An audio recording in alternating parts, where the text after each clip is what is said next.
5 ஆண்டு காலம் பதவியில் இருந்து அனுபவிக்க வேண்டிய சுக போகங்கள் எல்லாவற்றையும் விட்டுட்டு வர்றாங்கல்ல. இந்த இழப்புக்கு பின்னணியில எப்படி உத்தரவாதம் இல்லாம எப்படி வருவாங்க? செலவு பண்றது இல்லையா இல்லாத ஒரு சூழல்ல வந்து இது இதெல்லாம் கட்சி மாறுறா. இதுல என்ன தப்புன்னு நீ ஏன் சொல்றீங்க? எப்படி இது என்ன பெரிய தப்பு இல்லை. நான் கேட்கறது என்னன்னா, ஆதாயம் இல்லாம எப்படி வந்து இந்த வேலையை செய்வாங்க? அப்ப என்ன உத்தரவாதம் கொடுக்கப்பட்டிருக்கிறது? கம்யூனிஸ்டுகள் வந்து 100% வந்து தொழிலாளர் நலனை மட்டும் நல்ல விஷயம் பேசுவாங்க சார். நல்ல விஷயம் தானே. முதலாளி என்ன முதலாளி செத்து போனா பரவாயில்லையா? வந்து ராகுல் காந்தி சந்திக்கல, சோனியா காந்தியை சந்திக்கல. யூகங்கள் அடிப்படையில் எல்லா செய்தியும் நீங்க வந்து சொல்றீங்க சார். எதுக்காவது யூகமா? இல்ல சார், பிரஸ் ரிலீஸ் தந்தாப்லையா நான் வந்து அப்படி ஒரு பழக்கமே அவர்கிட்ட இல்லையே. அப்புறம் என்ன பண்றது? அவர் நன்றி தெரிவிக்க கூட நீங்களா ஒரு செய்தியை சொல்லிட்டு அப்புறம் அவர் வந்து போலேன்னா என்ன அர்த்தம்?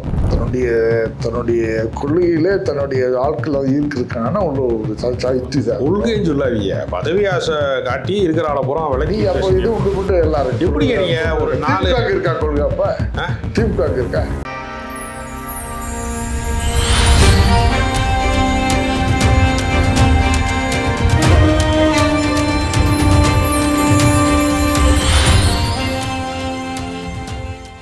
வாகை தமிழ் நேயர்களுக்கு வணக்கம். இன்றைக்கு நம்மோடு உரையாட வந்திருக்கிறார் பத்திரிகையாளர் புதுமடம் ஜாஃபர். வணக்கம் சார். அதிமுகவை வந்து கலைத்து விளையாடுகிற விளையாட்டிலே தாவேகா வந்து மிக மோசமாக நடந்து கொள்கிறது. ஆர்பி உதயகுமார் வந்து ரொம்ப கேவலமாக நீங்கள் நடந்து கொள்கிறீர்கள் என்று ஒரு டைலாக் சொல்லியிருக்கிறாரு. ஒரு முக்கியமான அறிக்கையை வெளியிட்டிருக்கிறாரு. அதிமுகவை கலைத்து விளையாட வேண்டிய அவசியம் எதற்கு தாவேகாவுக்கு இருக்குது? அது ஏற்கனவே பெரும்பான்மை நிரூபிச்சிட்டாங்க. 6 மாதத்துக்கு மறுபடியும் ஃப்ளோர் டெஸ்ட்லாம் வரப்போகிறதே இல்லை. அவருடைய செயல்கள் எல்லாமே மர்மமாகவே இருக்கிறது. நீங்க சொல்றது தவறான ஒரு ஸ்டேட்மெண்ட் சார். அவர்களாவே இது வந்து முன் வந்து சேர்றாங்க. உத்தரவாதம் இல்லாமல் எப்படி வருவாங்க? அதிமுக அவர்களாவே ஒரு தொகுதியில் அதிமுகவில் ஒரு இது ஃபியூச்சர் இல்லைங்கிற ஒரு முடிவுக்கு வந்து சில பேர் வராங்க. அந்த அடிப்படையில் வந்து தாவேக்கால வந்து சேர்றாங்க.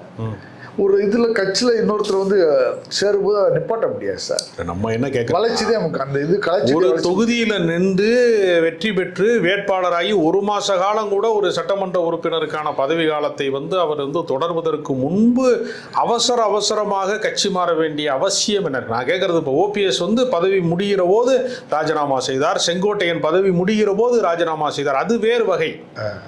நீங்கள் கட்சியில் வந்து இப்போ தான் ரெட்டலையில் நின்று ஜெயிச்சிருக்கிய தாவேகாவை கூட நீங்கள் தோற்கடிச்சு தான் ஜெயிச்சிருக்கிய. அவர்கள் இந்த 5 வருஷத்தையும் நம்ம இது பண்ண வேணாம். அவ்வளோ பெரிய தியாகிகள் அவங்க. 5 வருஷத்தையும் வேஸ்ட் பண்ண வேணாம். நம்ம வந்து மக்கள் படி தான் ஆட்டணும்.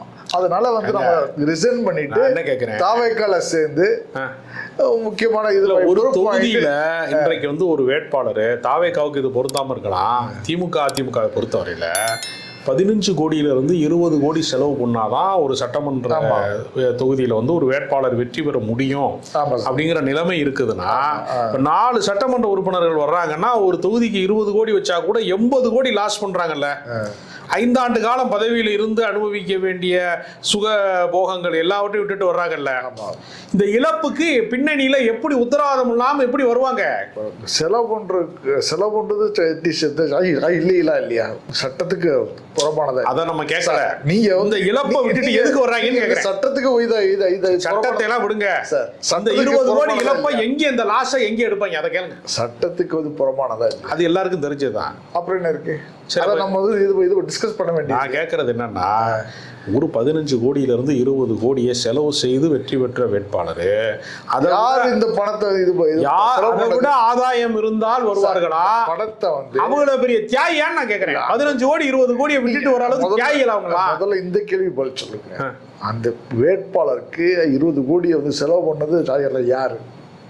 அதை சொல்லுங்க. ஏங்க, இது எழுதப்படாத விஷயங்க. இல்ல நீங்க சொல்லுங்க.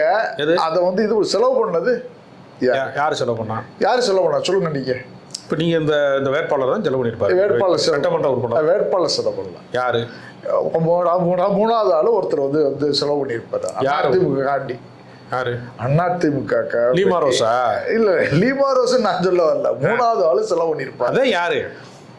யாரு இப்ப விஜயபாஸ்கர் இருக்காரு, சரி அவரு வந்து இப்ப அவளே ஒரு கோடீஸ்வரன், ஆமா அவருக்கு யாரு செலவழிப்பா? கோடீஸ்வரன் அவர் எப்படி இதா கோடீஸ்வரன் அது நீங்க வருமான வரித்துறை கிடையாது. நான் கேட்கறது இன்னைக்கு இருக்க ஸ்டேட்டஸ்க்குள்ள மட்டும் நீங்க வாங்க, நீங்க நோண்டி பாக்குற வேலையெல்லாம் வச்சுக்கிறாங்க. நான் கேட்கறது என்னன்னா, சிவி சண்முகமோ விஜயபாஸ்கரோ இல்ல வந்து இப்ப இசக்கி ஒருத்தர் வந்திருக்கிறாரு இல்லையா, இசக்கி சுப்பையாவோ எல்லாம் மல்டி மில்லியனியர், எல்லாருமே மிகப்பெரிய ஒப்பந்தக்காரர்கள், டெண்டர்கள் எடுக்கக்கூடியவங்க, கோடிகளிலே புழங்கக்கூடியவங்க, குட்கா கேஸ்ல வந்து இருக்கட்டும். அப்ப இவர்கள் வந்து இந்த காசை விட்டுட்டு வர்றாங்கன்னா என்ன நோக்கத்துக்காக வர்றாங்க? நோக்கம் வந்து அந்த கட்சி அமைச்சரவைக்கு வர்றாங்களா சார்? அந்த கட்சியில் வந்து பயணிப்பதற்கு வாய்ப்பு இல்லை. ஃபியூச்சர்லாம் நம்ம வந்து இது பண்ண பயணிக்கிறதுக்கு சரி அது வந்து ஒரு இது அவசரம். இப்பதான் சட்டமன்ற உறுப்பினர் அறிக்கையில அடுத்த தேர்தல் வரும்போது தானே நீங்க மறுபடியும் எம்எல்ஏ ஆக முடியும். வாய்ப்பு இல்லாத என்ன அவசரம்னு கேட்கறேன். வாய்ப்பு இல்லாத ஒரு சூழல்ல வந்து இதெல்லாம் கட்சி மாறுறா. இதுல என்ன தப்புன்னு நீ ஏன்னு சொல்றீங்க? எப்படி இது என்ன பெரிய தப்பு? என்ன நான் கேட்கறது என்னன்னா, ஆதாயம் இல்லாம எப்படி வந்து இந்த வேலையை செய்வாங்க? அப்ப என்ன உத்தரவாதம் கொடுக்கப்பட்டிருக்கிறது? அப்ப இந்த இழப்பை விடவும் கூடுதலாக உங்களுக்கு தருவதற்கான உத்தரவாதம் வழங்கப்பட்டிருக்கிறதா? அமைச்சரா இருக்கலாம், பதவியா இருக்கலாம், பணமா வந்து கண்டிப்பா. சரி, இப்ப நான் என்ன கேட்கிறேன், காங்கிரஸ்ல ஆதரவு கோரினார்கள், விசிகால கேட்டாங்க, கம்யூனிஸ்ட்ல கேட்டாங்க, இந்திய யூனியன் முஸ்லீம் லீக்ல கேட்டாங்கல்ல, பெரும்பான்மை நிரூபிச்சிட்டாங்கல்ல. ஆமா. எதுக்காக இன்னொரு கட்சியினுடைய எம்எல்ஏக்களை சார் பர்ச்சேஸ் பண்றாங்க? ஏன் விலை பேசுறாங்க? பர்ச்சேஸ் பண்றாங்க சார். அவங்களும் வந்து சேர்றாங்க சார். சேர்வுல நீங்க என்ன சார் பண்ணுங்க? அவங்களா வந்தா கூட பேச்சுவார்த்தை இல்லாம, ஒப்பந்தம் இல்லாம, ஒரு காரண காரியம் இல்லாம வருவாங்களா? கம்யூனிஸ்டுகள் வந்து என்ன பண்ண, வெளியில வந்து இருக்கிற உள்ள வரல. ஏன் வரல? அமைச்சரவைக்குள்ள வரல. வெளியில இருந்து ஒரு ஆதரவு இருக்கிறது தராங்க. அவங்களுடைய சூழல் வந்து எந்த நேரமும் மாறலாம். அவங்க மாற மாட்டாங்க. நீங்க கொள்கை இல்லாம நடந்துகிட்டா கார்பரேட் அரசியலுக்கோ மதவாத அரசியலுக்கோ நீங்க துணை போனா அப்ப நாங்க வித்ரா பண்ணுவோம் தான் சொல்றாங்க. ஜனநாயகத்தை காப்பதற்காக கம்யூனிஸ்டுகள் ஆதரிக்கிறான். ஜனநாயகத்துக்கு ஆபத்து வருது, மாநில சுயாட்சிக்கு ஆபத்து வருது, தாய்மொழிக்கு ஆபத்து வருது, ஏதோ ஒரு கொள்கை ரீதியாக தமிழ்நாட்டினுடைய உரிமைகளுக்கு ஆபத்து வருதுன்னா தான் அவங்க வாபஸ் வருவாங்களே தவிர அவங்க எனக்கு மந்திரி கொடுங்கன்னு கேட்கலையே. கம்யூனிஸ்டுகளுக்கு கேட்டது மாதிரி இந்திய யூனியன் முஸ்லீம் லீக் கேட்டது மாதிரி கம்யூனிஸ்டுகள் கேட்டாங்களா எனக்கு மந்திரி கொடுங்க? அதான் சார், அங்க ஏன் கேட்கல? அங்கதான் இருக்கு சார் ஆபத்து இருக்குன்னு. ஆபத்துக்கு யாருக்கு இருக்கு ஆபத்து? தாவக்காக்கு ஆபத்து ஏன் இருக்கு ஆபத்து?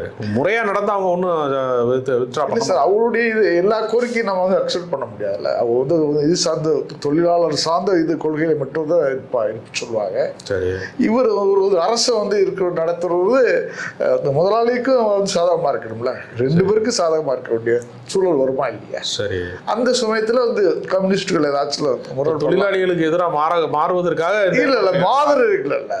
அதுதான் காரணம். கம்யூனிஸ்டுகள் வந்து 100% வந்து தொழிலாளர் நலனை மட்டும் நல்ல விஷயம் பேசுவாங்க சார். நல்ல விஷயம் தானே அது. முதலாளி என்ன முதலாளி செத்து போனா பரவாயில்லையா? 1000 பேருக்கு வேலை கொடுக்குறவன், 1000 பேருக்கு இது கொடுக்குறவன், வேலை கொடுக்குறவன் என்ன ஆகும்? முதலாளி கொள்ளை லாபத்துல அவன் குளிக்கிறவன், அவன் எதுக்கு சாகுறான்? அவனை செத்தா அவன் வாரிசு வர போறான், அவன் சொத்து பராமரிக்க போறான். தொழிலாளியுடைய ஸ்டேட்டஸையும் முதலாளி ஸ்டேட்டஸையும் சமமா வச்சு பார்க்க கூடாது. நீங்க வந்து ஒரு பல தொழில் அதிபர்களா இருக்கிறவன் பல ஆயிரம் கோடி சம்பாதிக்கிறவனா கூலிக்கு எவ்வளோ ஆகிறோன்னு ஒன்னா கணக்கு இல்லை சார். தொழில் அதிபர்களுடைய சில விஷயத்தை அட்ஜஸ்ட் பண்ணி தான் போகணும் அரசு. அப்படிங்கும்போது வந்து முதலாளித்துவ அரசுன்னு சொல்ல வரீங்களா? முதலாளித்துவ அரசு கிடையாது. அது வந்து தொழிலாளிக்கும் முதலாளித்துவருக்கும் சேர்ந்த அரசு தான் இது. சரி, டெல்லிக்கு போன விஜய் அமித்ஷாவை சந்திக்கல. ஆமா, அமித்ஷா எதுக்கு ராகுல் காந்தியை சந்திக்கல. ராகுல் காந்திக்கு அப்பாயின்மெண்ட் வந்து இருந்திருக்காது. இருந்திருக்காதுன்னா சந்திக்கிறதா தகவல் சொல்லிட்டு கேன்சல் பண்ணியிருக்காருங்கிறதான விஷயம். யார்கிட்ட சொன்னார் சார்? இப்போ மீடியாவில் சொன்னார். ஆமாம், அப்படி ஒரு தகவல் அவருக்கு எதுவுமே பேசுறது இல்லையே சார். மீடியாவில் சொன்னாரா? இப்போ யாருமே பேசல. பத்திரிக்கையே ஒரு செய்தியை வந்து சொல்லிட்டு அப்புறம் வந்து சந்திக்கலன்னு சொன்னா என்ன அர்த்தம்? சரி, இப்போ என்ன அவரை வந்து சந்திக்கிறேன்னு சொன்னாரா? டெல்லி சந்திப்புல என்ன நடந்துச்சு? அப்ப டெல்லி சந்திப்பு பிரைம் மினிஸ்டர் வந்து இந்த சந்திச்சாரு வந்துட்டாரு, அவ்வளவுதான். அப்படியா? ஆமா.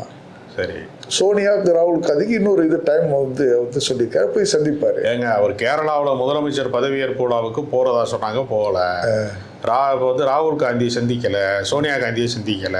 யூகங்கள் அடிப்படையில் எல்லா செய்தியும் நீங்க வந்து சொல்றீங்க சார். எதுக்காவது யூகமா?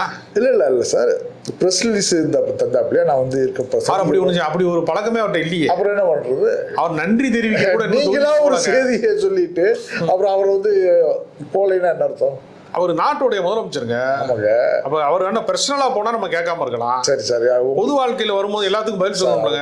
நிகழ்ச்சி தினர்ல இதெல்லாம் வந்து இருந்துச்சா? அமித்ஷாவை சந்திக்கிறது பிரைம் மினிஸ்டர் மட்டும் தான் வந்து சொல்லப்பட்டது. பிரைம் மினிஸ்டர் சந்திச்சார். அப்புறம் சரி, பரந்தூர் விமான நிலையம் நிறுத்தப்பட்டு விட்டதா? எது அப்படி ஒரு செய்தி வருது இல்லையே. பரந்தூர் விமான நிலைய பணிகள் நிறுத்தம் அப்படி ஒரு செய்தி வருது. எந்த பத்திரிகையில் நீங்க? எல்லா செய்தி தொலைக்காட்சியிலையும் வருது. எனக்கு 90% பணிகள் முடிந்து விட்டதுன்னு முதல்ல சொன்னாங்க. சரி, இப்போ அதை வந்து ஏதோ சிப்கார்டை மாற்ற போகிறாங்க, விமான நிலையம் வராது அப்படிங்கிற மாதிரி ஒரு முடிவு எடுக்க போகிறாங்க. அதுக்கு அதிகாரிகளோட ஆலோசனை செய்தார்கள். ரேட்டு வந்து எங்கிஸ் ஆயிடுச்சு, ஏறிடுச்சு மேக்சிமம் விலைவாசி அந்த இடத்துல. சரி, இனிமேல் வந்து இதானா கூட ஒன்றும் இது கிடையாது, பிரச்சனை கிடையாது. வித்துட்டாங்க எல்லாரும். ரியல் எஸ்டேட்டுக்காரன் ஃபுல்லாக இடத்த வித்துட்டான். சரி, இனி என்ன இருக்கு? அரசின் முடிவு என்னன்னு கேட்குறேன். ரியல் எஸ்டேட் பிஸ்னஸை பற்றி கேட்டுக்கிட்டீங்க. ரியல் எஸ்டேட் அரசு தான் ஒன்று தானே சார். அரசாங்கம் ஒன்று தானா? அரசு சார்ந்துதான் சார். அந்த ரியல் எஸ்டேட்டுக்காரன் தானே சார். அரசு இப்போ நடத்துகிறான் வந்து அரசு தான் வந்து ரியல் எஸ்டேட்டுக்காரன் தான். எனக்கு சாராய கடைக்காரன் நடத்துறாங்க, இந்த பகுதி ரியல் எஸ்டேட்டுக்காரன் நடத்துறாங்க. அரசாங்கத்தை இப்போ யார் நடத்துறவங்க? லாட்டரி சீட்டுக்காரன் நடத்துறாங்க. யாரு சார்? எனக்கு தெரியாது அதை பற்றி. ஆதவர்ச்சனா நடத்துறாருன்னு சொல்கிறாங்க. ஆதவர்ச்சனா தான் ஒரு நிழல் முதலமைச்சர், ஆக்டிவ் சிஎம்மாக இருக்காரு. எதுக்குமே பதில் வந்து விஜய் சொல்கிறதில்ல அப்படின்னு ஒரு கருத்து வருது. மொத்தத்தில் இந்த அரசாங்கம் வந்து ஒரு பெரிய மர்ம முடிச்சுக்களால் நிரம்பியதாக இருக்கு. மர்ம முடிச்சுக்கலாம் நீங்கள் சொல்ல மாதிரி இல்லை சார். அது எதுவுமே பகிரங்க அறிக்கை இல்லையே. சந்திக்கிறீங்களா நாளே நீங்கள் அந்த இதுக்கு முடிவுக்கு எப்படி தெரிஞ்சுக்கிறது? மக்கள் தெரிஞ்சுக்கிறாங்க. ரீல்ஸ் போட்டு நம்ம அது மூலமாக தெரிஞ்சுக்கிறோமா? இப்போ வந்து எல்லா அமைச்சர்களுமே ரீல்ஸ் தொடங்கிட்டாங்க. அதை வச்சுதான் ஒரு அரசாங்கம் எதை நோக்கி போகுதுங்கிறது ரீல்ஸ் வழியாக தான் ஃபாலோ பண்ணணுமா? ரியலாக ஃபாலோ பண்ண முடியாத யாரும் பண்ணிக்கிட்டு தான் இருக்கேன். இப்போ வந்து சிஎம் வந்து செய்திகளுக்கான ரியாக்ட் பண்ணுறாரு, நடவடிக்கைகள் எடுக்கிறாரு. எப்படி இருக்கிறாரு அவருக்கு செய்தி இருக்கிற சேருதா இல்லையா? சட்டம் ஒழுங்கு சரியில்லைன்னு ரிப்போர்ட் ஆகுது. எப்படி போய் சேர போகுது வண்டி? இந்த வண்டி ஓடுமா ஓடாதா? ஓடும் நல்லா. எப்படி ஓடும்? நல்லா ஓடும் சார். பட் அதிமுக இருக்குமா இருக்காதா எதிர்காலத்தில்? இருக்கும். இப்போ எம்எல்ஏக்களை விலைக்கு வாங்குறப்ப வேலுமணி குரூப் போய் சேர்ந்துட்டாங்க. திரும்ப கட்சி தாவல் தடை சட்டத்தினுடைய அந்த சாராம்சங்கள் அந்த இதெல்லாம் வந்து புகார் வாபஸ் பெறுவதா சொல்லியிருக்காங்க. வேலுமணி தான் இது வந்துட்டார், திரும்ப அதிமுக வந்துட்டாரு. சிவி சண்முகமும் வரல, விஜயபாஸ்கர் வரல. சிவி சண்முகம் வந்து கொஞ்சம் வந்து எடப்பாடியை வந்து பர்சனலாக அட்டாக் பண்ணிட்டாரு. சரி, அவர் சேர்றதுக்கான வாய்ப்புகள் ரொம்ப கம்மி. சரி, விஜயபாஸ்கர் அங்கிட்டும் இல்லாமல் இங்கிட்டும் இல்லாமல் இருந்துகிட்டு இருக்காரு. அப்படிலாம் இல்லையே. அவர் ஆலோசனை கூட்டம் நடத்தியிருக்காரு புதுக்கோட்டையில். அவர் திமுக போக போறாருன்னு ஒரு தாவேக்கால தான் தாவேக்கான்னு நேற்று ராத்திரி வரைக்கும் சொன்னாங்க. காலையில் சொல்கிறாங்க திமுக போகிறாருன்னு. எங்கே போகிறாருங்கிறது மர்மமாக இருக்குது. மொத்தத்தில் அதிமுக எம்எல்ஏக்கள்லாம் திருப்பி அவர் இதில் வேடந்தாங்கல் பறவை மாதிரி வேறு வேறு ஊர்களுக்கு போயிருந்த மாதிரி அதெல்லாம் போக மாட்டாங்க சார். விஜயபாஸ்கர் கட்சிக்கான ஒழுங்கு கட்டுப்பாடு, விஜயபாஸ்கர் ஜனநாயகமே இல்லாமல் இருக்கு. விஜயபாஸ்கர் சேர்றாங்க திமுக இதில் சேருவார், தாவேக்கால. திமுக சேர மாட்டார். ஏன் சேர மாட்டாரு? அவருடைய கொள்கை அடிப்படையில் அது வந்து அவருக்கு என்ன கொள்கை இருக்கு? ஏங்க அவர் கட்சியில் ஒரு ரெட்டலையில் ஓட்டு வாங்கிட்டு தாவேக்காக்கு போறாரு, அவருக்கு என்னங்க கொள்கை இருக்கு? இல்லை கொள்கைன்னு ஒன்று இருக்கதா நீங்க நம்புறீங்களா? ஒருத்தர் ரெட்டலையில ஜெயிச்சுட்டு ஒருத்தர் போய் தாவேக்கால சேர்றாரு, அவருக்கு கொள்கை இருக்குன்னு சொன்னா அது எப்படி நம்புவோம்? பேசிக்கா அவரே அதை சொல்லலையே. திமுக எதிர்ப்பலையில அவர் இது பண்ண உருவான ஆளு. சரி, அவர் ஒன்று தாவேக்கால சேர்ந்தாதான் அவருடைய கெமிஸ்ட்ரி வந்து இதாக ஒர்க் அவுட் ஆகும். திமுகவில் சேர்ந்தா அவருக்கு கெமிஸ்ட்ரி ஒர்க் அவுட் ஆகும். இப்போ 90% அதிமுக காரர்களுக்கான இடமா இது மாறுது அப்படின்னா எதிர்காலத்தில் தாவேக்காங்கிறது ஒரு ஏடிஎம்கே மாறுமா? ஏன் வந்து திமுகவில் ஃபுல்லாக அதிமுக இருக்கு? ஃபுல்லாலாம் இல்லையே, ஒரு மேக்சிமம் எடுத்துக்க அமைச்சர் இல்லைங்க. மாவட்ட செயலாளர்களில் ஒரு சில பேர், செந்தில் பாலாஜி அமைச்சர் அதிமுக இருந்தார். வந்து இவர் சேகர் பாபு அதிமுக இருந்தார். ஏவாவேலு அதிமுக இருந்தார். இப்படி எல்லா மினிஸ்டர் பாதி மினிஸ்டர் அங்கே உள்ளவங்கலாம் அதிமுக இருந்தார். கேகேஎஸ்ஆர் இருந்தாப்புல. திமுக அதிமுக அவங்க ஆயிடுச்சா? அகலியில். சரி, அதே மாதிரி தான். இல்லை, அதை வச்சு நான் சொல்கிறாரு. என்ன சொல்கிறாரு? அதிமுக காரர்கள் இருக்க வேண்டிய இடம் தாவேக்கா. எம்ஜிஆர் இங்கே தான் இருக்காரு, வாழும் எம்ஜிஆர் விஜய் தாங்கிறாரு. எல்லா கட்சிக்காரும் அது வந்து சொல்றதுதான் சார். தன்னுடைய கொள்கையிலே தன்னுடைய ஆட்கள் அது இருக்காங்கன்னா உள்ள ஒரு யுக்தி தான். கொள்கைன்னு சொல்லாதீங்க, பதவி ஆசை காட்டி இருக்கிற ஆளை பூரா விலக்கி. அப்போ இது ஒன்று மட்டும் எல்லாரும் எப்படி நீங்க ஒரு திமுக இருக்கா கொள்கை? அப்ப திமுக இருக்கா? நீங்க என்ன திமுக இருக்கா இல்லையா கொள்கை? திமுக கொள்கை இருக்கு. என்ன இருக்கு? அதனால தானே கட்டுக்கோப்பா இருக்கு. அந்த கட்சியை யாரும் கலைக்கல. இதே மாதிரி எம்எல்ஏக்களை விலைக்கு பேச முடியுமா? ஏடிஎம்கே எம்எல்ஏக்களை விலைக்கு பேசுறாங்கல்ல. எடப்பாடி இது மாதிரி ராஜினாமா பண்ணிட்டு யாராவது வருவாங்களா? சீமா ஆக்கிறதுக்கு இதை முயற்சி பண்ண அது நல்ல விஷயம் தானே. அப்படி சட்டத்துல தப்புன்னு சொல்லவே இல்லையே சார். அதுல என்ன எம்எல்ஏக்கள் எண்ணிக்கை தானே கணக்கு. கொள்கை என்ன சார் வந்திருக்கு? அதுல கொள்கைன்னு என்ன இருக்கு? அண்ணா திமுக கொள்கையும் திமுக கொள்கை ஒரே கொள்கை தான். ரெண்டு திராவிட கொள்கை, ரெண்டுக்குமே அண்ணா தான் தலைவர். அண்ணாவை கொடியில் வைத்திருந்தால் அண்ணா திமுக, எடப்பாடியே சிஎம் அல்லது அண்ணாவின் கொள்கை இதயத்தில் வைத்திருந்தால் ரெண்டு ஒண்ணு தானே. எடப்பாடியை சிஎம் ஆக்குறது முயற்சி பண்ணாரா இல்லையா? அதனால என்ன தப்பு? எது அது என்ன தப்புன்னு கட்சிக்காரன் ஒத்துக்கிட்டானா?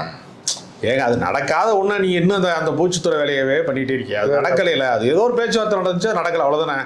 அது ஏன் சொல்லிக்கிட்டே இருப்பீல? அதை கடந்து கொள்கைங்கிறீங்கள. கொள்கை இருக்குங்க.